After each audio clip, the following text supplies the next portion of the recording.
오늘 우리가 읽었던 이 본문의 말씀을 가지고 아합의 가문을 향한 하나님의 심판, 그 두 번째 말씀을 함께 나누고자 합니다.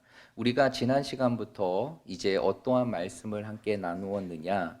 바로 이제 이스라엘 가운데 하나님 앞에 악을 행하고 더 나아가 하나님을 섬기는 이스라엘 전체를 우상의 나라로 변질시킨 아합의 가문을 향한 하나님의 심판의 모습들을 우리가 말씀을 통해서 함께 나누고 있습니다. 그러나 이러한 하나님의 심판은 즉흥적이나 우연으로 이루어진 것이 아니었죠. 이 모든 것들은 무엇에 대한 성취였습니까? 하나님의 말씀에 대한 성취였습니다. 하나님은 이미 이 엘리야 선지자를 통하여서 아합의 가문을 향한 심판의 메시지를 전하셨고, 결국 그 심판의 메시지가 이제 선지자였던 엘리사 선지자의 때에 그 모든 것들이 이루어지게 됩니다. 그러면서 우리는 그 과정을 통해서 하나님께서 아합의 가문을 심판하시는 하나님의 놀라운 성취의 과정들을 우리가 지난 시간과 그리고 오늘 말씀을 통해서 함께 나누고 있는데요. 하나님께서 결국 아합의 가문을 심판하시기 위하여 하나님께서 최종적으로 선택하신 인물이 있습니다. 그 인물이 바로 누구입니까? 바로 우리가 지난 시간부터 살펴보았던 바로 북이스라엘의 10번째 왕이었던 바로 예후라는 인물이죠. 하나님께서는 하사엘을 통한, 아람의 왕이었던 하사엘을 통한 1차적인 아합의 심판을 이루어 가시고, 그 심판의 과정을 이어서 이 북이스라엘의 왕이었던 예후를 통하여서 아합의 가문을 심판하십니다. 그러면서 우리가 지난 시간 9장의 말씀을 통해서 하나님께서 예후를 통해서 아합의 가문을 어떻게 심판하셨는지를 말씀을 통해서 살펴보았습니다. 여러분 기억이 나십니까? 하나님께서 예후를 통해서 어떻게 아합의 가문을 심판하셨는지 그 심판의 모습을 기억하십니까? 우리가 그 모습을 되돌아보면 하나님께서는 아합의 막내 아들이었고, 그리고 북이스라엘의 9번째 왕이었던 요람, 곧 여호람이라는 왕을 예후의 칼에 죽게 하셨고, 그뿐만 아니라 이제 남유다의 왕으로서 다윗의 길을 걸어가야 될 이 아하시아 왕, 그러나 그가 하나님 앞에 변질하고 아합의 가문과 결탄하고 아합의 사이가 되었을 때 하나님께서는 그 아하시아 왕 또한도 예후의 칼에 죽게 하신 것을 우리가 지난 시간의 말씀을 통해서 함께 나누었습니다. 이것을 통해서 이제 아합의 가문을 향한 하나님의 심판이 본격적으로 이루어지게 되는데요. 9장 마지막에 보면 우리가 지난 시간에 나누진 않았지만 하나님께서 아합의 죄에 가장 깊숙하게 연륜되었던 한 사람을 향한 심판의 부분도 기록되고 있습니다. 그 여인이 바로 누구입니까? 바로 아합의 처였던 이세벨이었다는 것이죠. 결국 하나님께서는 이 이세벨도 누구의 칼을 통해서 심판하십니까? 예후의 칼을 통해서 심판하시게 됩니다. 이것이 바로 우리가 지난 시간 하나님께서 예후를 통해서 아합의 가문을 심판하시는 내용들의 말씀이었다는 것입니다. 그런 가운데에서 오늘 본문의 말씀, 이 10장의 말씀은 이러한 아합의 가문의 심판에 대한 내용을 연장하고 이어가는 말씀이 10장의 말씀인데, 오늘 우리가 읽었던 1절부터 11절까지의 말씀은 아합의 가문들 중에서 하나님께서 어떠한 자들을 심판하시는 내용을 기록하고 있느냐? 바로 아합의 아들들을 예후를 통해 심판하시는 내용을 기록하고 있는 것이 오늘 우리가 읽었던 이 본문의 말씀이에요. 그래서 우리가 본문의 말씀을 보면 하나님께서 예후를 통해서 그 아합의 아들들을 어떻게 심판하시는지를 소개하고 있는데, 우리가 말씀을 한번 보면 오늘 1절의 말씀을 보면 아합에게는 몇 명의 아들들이 이 북이스라엘 땅에 남겨져 있었습니까? 70명의 아들들이 나와 있었어요. 그래서 1절의 말씀에 보면 아합의 아들 몇 명이? 70명이, 아합의 아들 몇 명이? 70명이 사마리아에 있는지라 라고 얘기합니다. 그런 가운데에서 하나님께서 이제 이 아합의 가문에 대한 심판으로 이제 이 아합의 70명의 아들들을 심판하시게 되는데, 하나님께서 예후를 통해서 어떻게 심판하시는가, 그 말씀을 쭉 보게 되면 1절의 말씀에도 나와 있지만, 하나님께서 예후를 통해서 어떻게 이 아합의 70명의 아들들을 심판하시느냐, 그 부분들을 편지를 통해서 그 심판의 부분들을 이루어 가십니다. 우리 1절의 말씀 한번 읽어보도록 할까요? 오늘 1절입니다. 시작.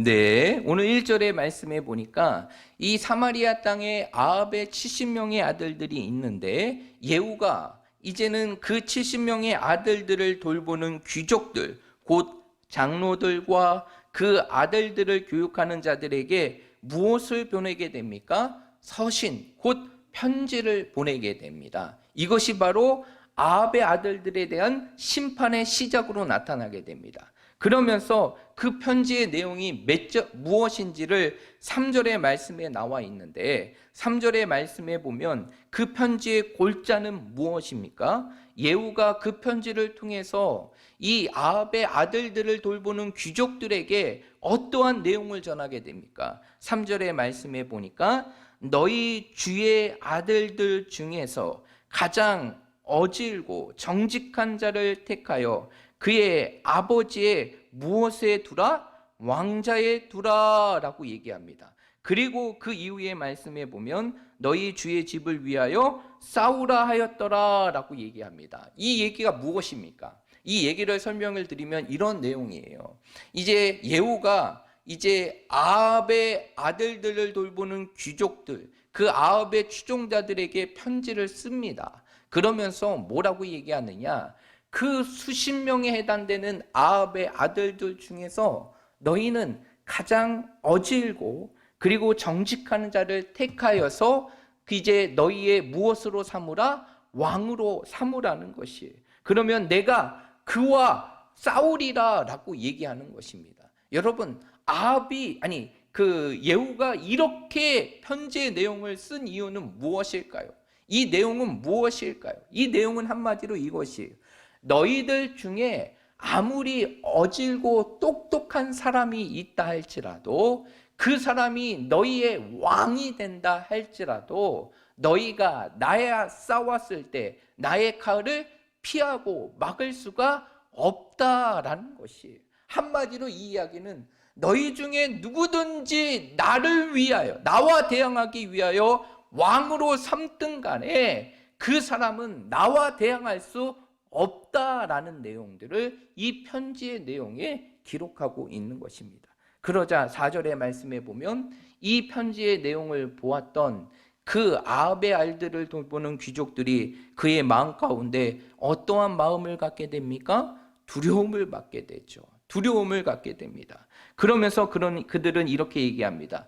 두 왕이 그를 감당하지 못하였거든 어찌 우리가 당하리오라고 얘기합니다. 여기서 두 왕이라는 것은 어떤 왕을 의미하는 것일까요? 앞에 9장에서 이루어졌던 예후의 칼에 죽었던 두 왕 기억나십니까? 바로 이 아합의 막내 아들이었던 요람이라는 왕과 그리고 아합의 사위였던 아하시아라는 왕이에요.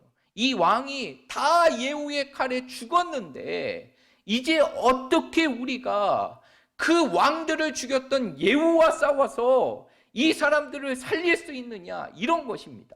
그러면서 이 예후에 대한 침공을 두려워하게 된 것이죠. 그러면서 결국에는 이 귀족들은 어떠한 방법을 선택합니까? 예후와 싸우는 것을 선택합니까? 예후의 편에 드는 것을 선택하게 되는 것일까요? 어떤 것을 선택합니까? 예후와 싸우게 됩니까? 예후의 편에 들게 됩니까? 예후의 편에 들게 돼요. 그러면서 5절의 말씀에 보면 이러한 귀족들이 예후를 향하여 이렇게 얘기합니다. 우리 5절의 말씀 한번 읽어보도록 하겠습니다. 5절입니다. 시작!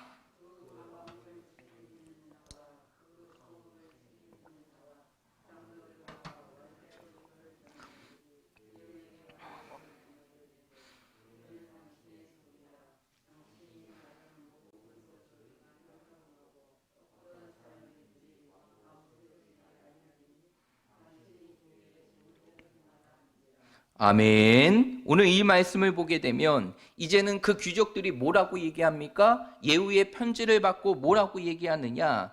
우리는 당신의 무엇이다? 종이다 라는 것이, 이 이야기는 무엇이에요? 예후의 모든 일에 굴복하겠고 이제는 우리의 왕은 바로 당신이다 라는 것입니다. 그러면서 그들은 뭐라고 얘기하느냐? 어떠한 사람이든지 우리가 왕으로 세우지 아니하리니, 이 이야기는 결국 우리의 왕이 누구라는 것입니까? 예후 당신이라는 것이. 그러기에 당신의 무엇에 보기 좋은 대로, 당신의 보기에 좋은 대로 모든 일을 행하십시오라고 얘기하게 됩니다. 그러자 이 내용을 들었던 예후는 어떻게 하게 됩니까? 그들에게 한 가지를 명하게 됩니다. 그 한 가지를 명하게 되는 것이 바로 무엇입니까? 그 다음 6절의 말씀에 나와 있는 것처럼 그들에게 무엇을 명령하게 됩니까? 바로 아합의 70명의 아들들의 목을 다 베어서 내일 이맘때쯤에 나에게 가지고 오라 라고 얘기하게 됩니다. 그러자 이미 예후에 대한 두려움으로 가득 채웠던 그 예후의 추종자들, 그 아합의 아들들을 돌봤던 그 귀족들은 결국에는 어떻게 합니까? 자신이 돌봤던 아합의 모든 아들들을 다 목을 베게 하고 그것들을 누구에게 갖다 주게 됩니까? 예후에게 갖다 주게 되죠. 그리고 예후는 어떻게 합니까? 그것을 성문 어귀에 모든 사람들이 볼 수 있도록 그 모든 것들을 달아두게 됩니다. 그러면서 뭐라고 얘기하느냐? 9절의 말씀에 보면 이렇게 얘기합니다.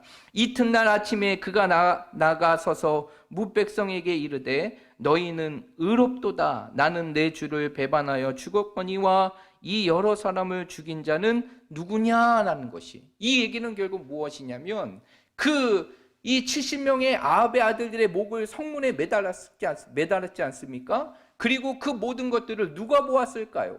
북이스라엘의 모든 백성들이 보았죠. 그러면서 뭐라고 얘기하느냐? 나는 내 주, 내 왕을 배반하였지만 이 여러 사람을 죽인 자는 누구냐? 이 얘기는 결국 무엇입니까? 자신의 책임을 회피해버리는 것이죠.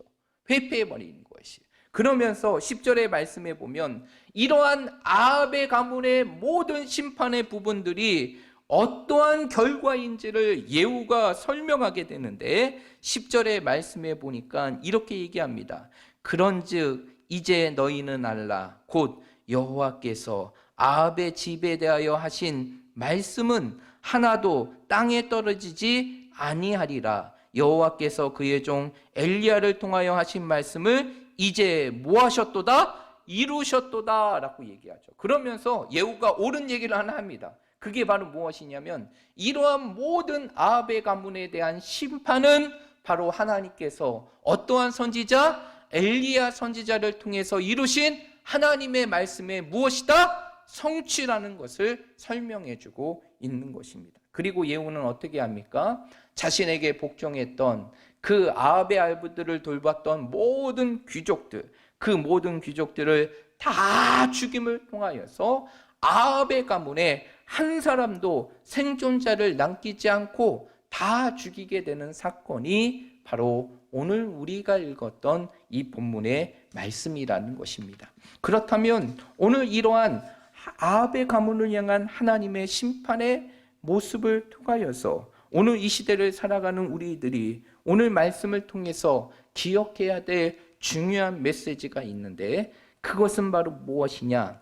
우리에게 주어지는 모든 상과 인생은 결코 세상의 권력이나 흐름을 통해서 이루어지는 것이 아니라 우리의 모든 인생은 누가 이루어 가신다는 것입니까? 하나님이 이루어 가신다는 것이에요. 여러분, 예후를 통해서 아합의 가문을 향한 하나님의 모든 심판의 메시지는 우리에게 분명한 한 가지를 보여주는 것이에요. 그것은 바로 무엇이냐면 우리의 인생의 삶의 모든 통치는 누구를 통해서 이루어진다? 하나님을 통해서 이루어지고 세상을 향한 모든 다스림과 통치자도 결국 세상의 군왕이나 세상의 사람들이 주인이 아니라 하나님이 모든 세상을 주관하시는 통치자이심을 보여주고 있다는 것이에요. 그래서 예후가 오늘 10절에 말씀한 것처럼 결국 이 아합의 모든 가문의 심판은 하나님의 무엇의 성취다? 말씀의 성취라는 것을 분명하게 보여주고 있는 것이, 결국 아합의 가문의 심판은 결코 우연히 이루어진 것이 아니라 바로 하나님께서 예고하신 말씀의 성취이고, 결국 이것을 통해서 우리에게 가르쳐 주는 것은 우리의 모든 인생의 주관자와 우리의 인생의 삶의 모든 통치는 누구를 통해서 이루어진다? 하나님을 통해서 이루어진다는 것입니다. 여러분, 이 사실을 믿으십니까? 내 삶의 주인이 되시는 분은 하나님이시고 내 삶의 모든 통치를 이루시는 분도 하나님이시며 내 인생의 삶의 모든 성취를 이루어 가시는 분도 하나님이시며 내 삶을 주관하시는 분도 하나님이라는 사실을 믿으십니까? 우리의 인생의 삶 속에 오늘 이런 아합의 가문의 심판을 통해서 우리가 분명히 기억해야 될 것이 있어요.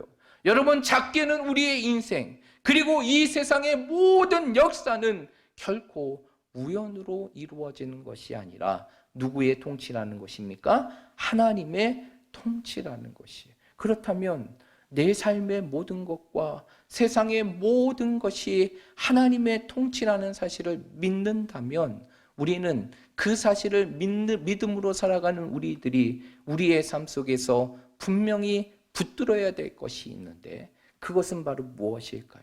우리의 삶의 모든 것이 하나님의 통치 속에서 이루어진다면 우리는 우리의 삶 속에서 무엇을 붙들며 살아가야 됩니까? 하나님의 무엇을? 말씀을 붙들며 살아가야 되는 것이. 앞에서도 설명드렸지만 예후의 가문, 그 아합의 가문의 심판은 우연입니까? 우연입니까? 필연입니까? 필연이죠. 그렇다고 하면 결국 이 아합의 가문의 모든 심판은 결국 무엇의 성취입니까? 하나님의 말씀의 성취라는 것이. 그러면 이것을 다시 우리의 삶에 적용하면 우리의 인생의 삶의 모든 성취도 결국에는 하나님의 모든 다스림과 통치도 결국 우리의 삶 속에 무엇을 통해 이루어지게 되는 것이냐? 하나님의 말씀을 통해서 이루어지게 되는 것이. 그러기에 정말 하나님이 나를 다스리는 분이심을 믿는다면, 내 삶을 주관하시는 분이심을 믿는다면 우리는 우리의 삶 속에서 무엇을 붙들며 살아가야 될까요? 하나님의 말씀을 붙들며 살아가야 되는 것이. 그래서 시편의 기자가 뭐라고 얘기합니까? 시편 119편 105절의 말씀에 보면 우리가 무엇을 따라가야 될지 시편의 기자가 설명하고 있는데 한번 찾아볼까요? 시편 119편 105절의 말씀입니다. 시편 119편 105절의 말씀이에요.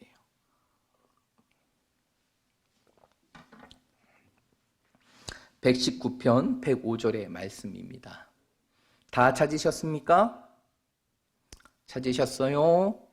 네, 그렇다면 우리 119편 105절의 말씀 한번 읽어보도록 하겠습니다. 시작! 네, 시편의 기자가 119편의 말씀을 통해서 설명하는 내용이 무엇입니까? 무엇이 내 발의 등이 되고 내 길의 빛이 된다라고 말하고 있습니까? 하나님의 말씀, 주의 말씀이다 라고 말하고 있어요.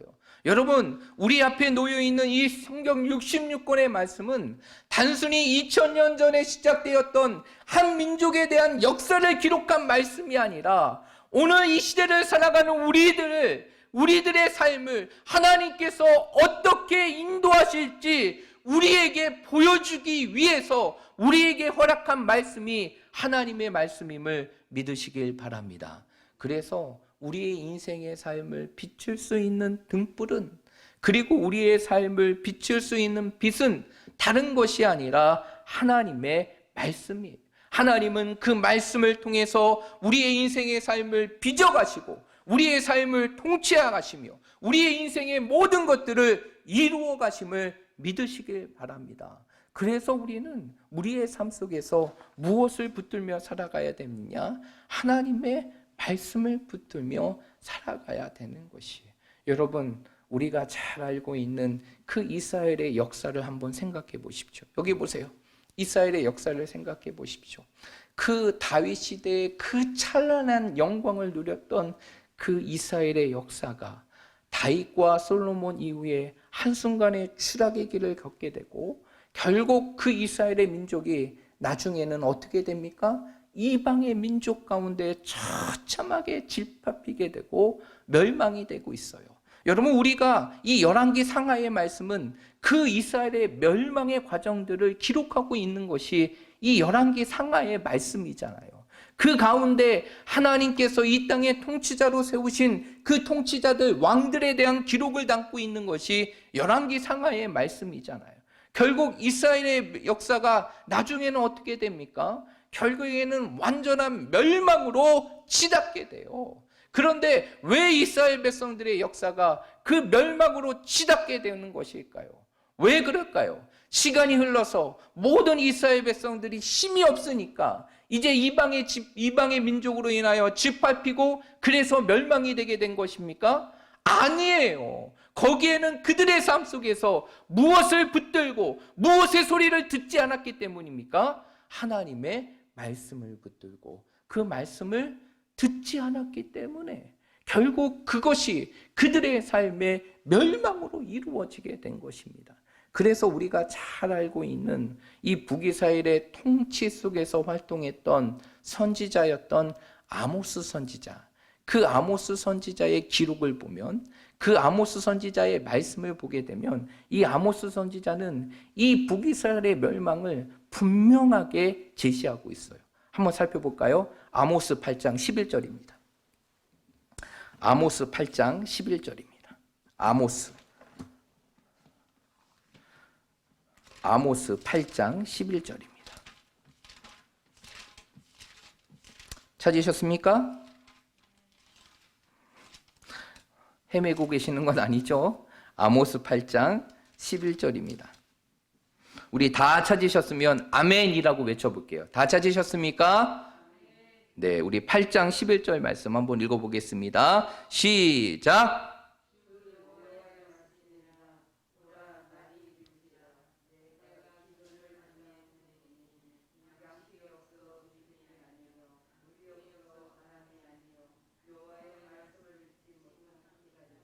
네, 이 11절의 말씀을 보면 이 아모스 선지자가 무엇을 설명하느냐? 단순히 이스라엘 땅에 이루어지는 그 기근의 사건을 설명하고 있는 것이 아니라 멸망으로 치닫고 있는 그 북이스라엘의 상황들을 설명하고 있는 것이에요.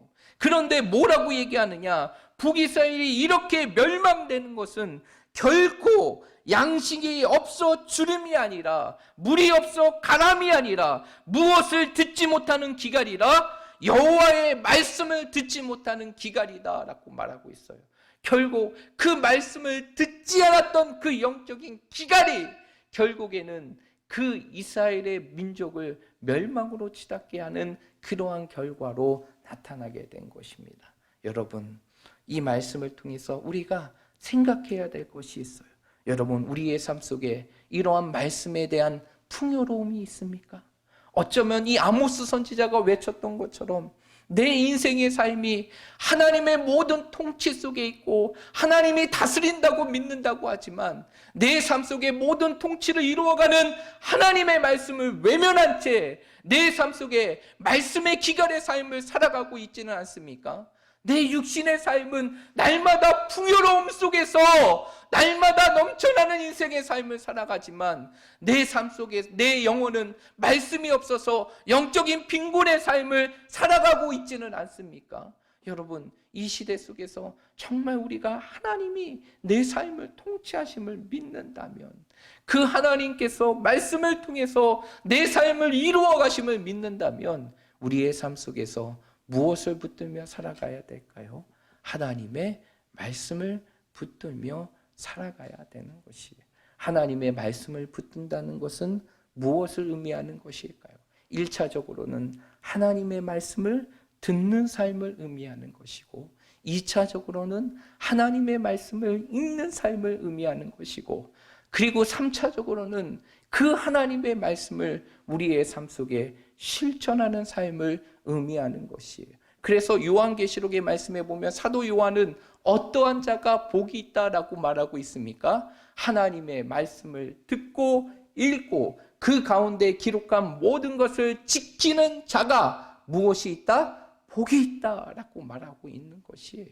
여러분, 우리의 인생의 삶 속에서 이러한 말씀의 삶을 다시 회복하는 것이 결국 우리의 삶 속에서 누구를 인정하며 살아가는 것입니까? 하나님을 인정하며 살아가는 것이고, 그분이 내 삶을 다스리고 통치하신다는 사실을 인정하며 살아가는 것입니다. 이제 우리에게 주어질 내일부터 이루어지는 그 3일의 시간 속에서 정말 우리의 삶 속에 회복하고 다시 시작해야 될 것이 있다면 그것은 바로 우리의 삶의 자리에서 무엇을 시작하는 것입니까?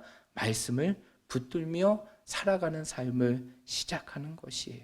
다시 한번 내 삶 속에서 말씀을 들어야 되는 것이고, 다시 한번 내 삶 속에서 말씀을 읽어야 되는 것이고, 다시 한번 내 삶 속에서 그 말씀대로 삶을 살아가려고 하는 영적인 발버둥이 우리의 삶 속에 있어야 한다는 것이, 그래서 말씀이 하나님의 말씀 앞에 이 성경 안에 갇혀 있는 삶이 아니라 우리의 삶이 하나님의 말씀이 되고 날마다 하나님의 말씀이 우리의 삶을 통해서 드러날 수 있는 그 인생이야말로 결국 하나님의 진정한 다스림과 통치하심을 경험하는 인생이 되는 것입니다.